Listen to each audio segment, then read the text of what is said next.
Do you love this game? I mean, love it with your whole heart. Because if you don't, let's not even bother. Let's not open that door. They're just gonna slam it right in our face. I love this game. I live this game. And there's 1,000 other guys waiting in the wings who are obsessed with this game. Obsession's gonna be talent every time. You got all the talent in the world, but are you obsessed? Is it all you ever think about? Let's face it, it's you against you out there. When you walk on that court, you have to think, I am the best guy out there. I don't care if LeBron's playing. So let me ask you again, do you love this game? What's the story? Are you not happy, or you're only half happy, or? Still to be happy about. You're up too old. Job's not finished. Job finished? No, I don't think so. I found that nothing in life is worthwhile unless you take risks. Nothing. Nelson Mandela said, there is no passion to be found playing small and settling for a life that's less than the one you're capable of living. Why not you? You've got the brains, you can make decisions, you can study the plan, you can change your life, you can grow immensely in the next few years, you can make your dreams come true, you can build a financial wall around your family nothing can get through, you can become healthy, you can become powerful. Why not you? You will fail at some point in your life, accept it. You will lose, you will embarrass yourself, you will suck at something. There's no doubt about it. Why do we fall, sir? So that we can learn to pick ourselves up. If I'm going to fall, I don't want to fall back on anything except my faith. I want to fall forward. I figure at least this way I'll see what I'm going to hit. If you don't fail, you're not even trying. The heaviest things in life aren't iron and gold, but unmade decisions. The reason you are stressed is that you have decisions to make and you're not making them. Why pay the price? Why work this hard? It's rock bottom, right? This is a term that we hear for someone that's addicted, someone that's an alcoholic, someone that's physically let themselves go. Why go this far? Why try to learn this much?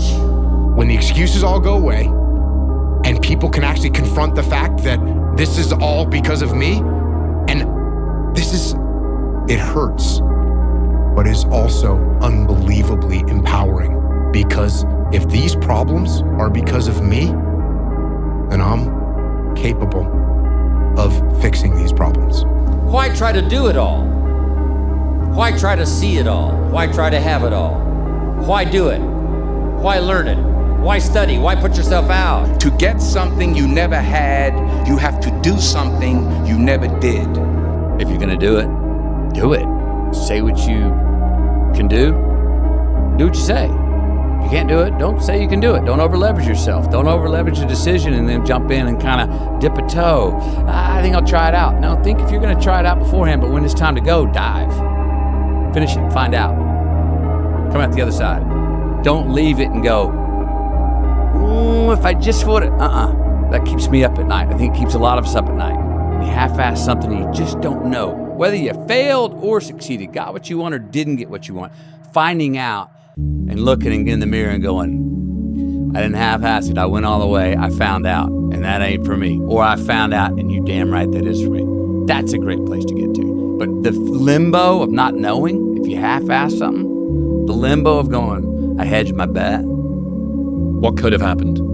You don't know. It's rarely the information or the intensity that makes things hard. It's the sticking with it that makes it hard. The desire that we have to quit is simply breaking the consistency. How bad do you want this? There's no luck in this game, man. It may be a little bit of luck, but the luck happens after you bust your ass and you put yourself in that lucky situation. It's unreal how much time you waste during the day. And most of it is on these fucking computers, phones, Instagramming back and forth, whatever you call it shit nowadays, tweeting and texting. We waste so much time on our little gadgets. It's unreal. And we talk about we have no time. And so in the beginning, if you don't have money, the only thing you have is time. And so that is the only thing it's the only currency you can spend to improve yourself or get closer to your goals. And so if that's the one currency you have, then why on earth would you give it away? My God, I am wasting so much time on frivolous bullshit. It's not even funny. I mean, it will, if it doesn't infuriate you, it should. Because there's so much time. I can't get it in. Look at your schedule. You just wasted 7 hours today on bullshit. I mean, and you don't have an hour a day to try to get something in for yourself. I guarantee everybody can find an hour. Then it becomes about willingness. Yeah. Because most people they're not willing to get up that early or to make those sacrifices required. So it's a function of how badly do you want to change your life, and what are you willing to endure to craft that life that you aspire to have, or do you just want to talk about it? Believe in yourself, and don't rely on anybody to believe in you. Don't rely on anybody to push you or make you better. Believe in yourself and only yourself, and allow that human being to make you a better person. Live your life with character, honor, and discipline. And if you live that way, I guarantee you, your goals and dreams will get accomplished. Imagine you're on your deathbed, and standing around your deathbed are the ghosts representing your unfulfilled potential. The ghost of the ideas you never acted on, the ghost of the talents you didn't use. And they're standing around your bed, angry, disappointed, and upset. They say, we came to you because you could have brought us to life, they say. And now we have to go to the grave together. What would you do if you weren't afraid? Life's this game of inches. So is football. Because in either game, life or football, the margin for error is so small. I mean, 1/2 a step too late or too early, and you don't quite make it. 1/2 second too slow, too fast, you don't quite catch it. The inches we need are everywhere around us. Hell yeah. They're in every break of the game, every minute, every second. On this team, we fight for that inch. On this team, we tear ourselves and everyone else around us to pieces for that inch. We claw with our fingernails for that inch.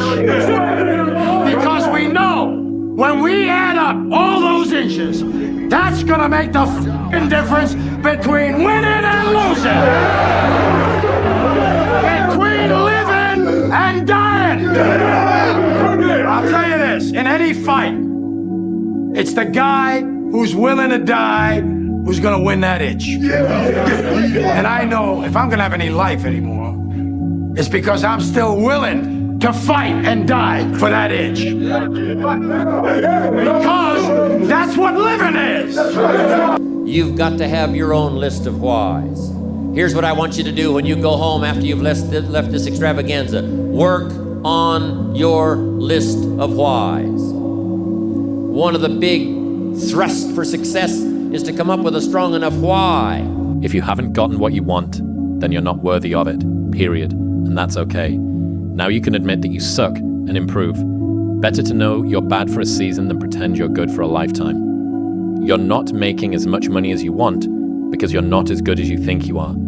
You're not struggling from imposter syndrome. You're a student and pretending to be a teacher. No students say they feel like frauds for trying to learn. You're a fraud when you get up to teach the class, and you've never done it. The path of personal development is befriending uncertainty. Almost all decisions that you make in the beginning, you have incomplete data, and you have to make decisions anyways. And so it's growing comfortable with taking your best bad guess and being directionally correct rather than searching for a perfect answer, because a perfect answer assumes perfect information, which you can only have after you begin. And so in some ways, making a decision is the perfect answer so that you can get the information Feedback to then improve the quality of the decision later. Most of the times, beginning each step illuminates the next step, which means the information, the feedback that you get from walking gives you more about where to walk than trying to sit at the beginning in the darkness and pick a direction.